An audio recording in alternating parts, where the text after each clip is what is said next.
Գիտեիր, որ Հայաստանում կա մի անառիկ ամրոց, որը կառուցված է հրաբխային սարահարթի վրա։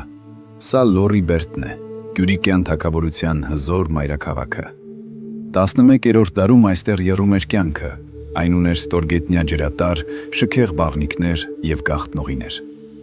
Երկու կողմից շրջապատված խորը կիրճերով Բերդն անհասանելի էր թշնամիների համար։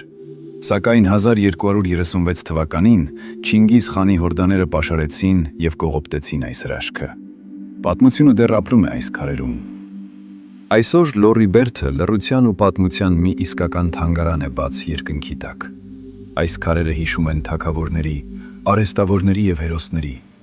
Եթե ձեզ դուր եկավ այս պատմական ճանապարհորդությունը, չմոռանաք սեղմել լայքի կոճակը, բաժանորդագրվել Stone Chronicles Armenia ալիքին և մեկնաբանություններում գրել Հայաստանի որ հինավուրց վայրն եք ուզում տեսնել հաջորդ թիվ։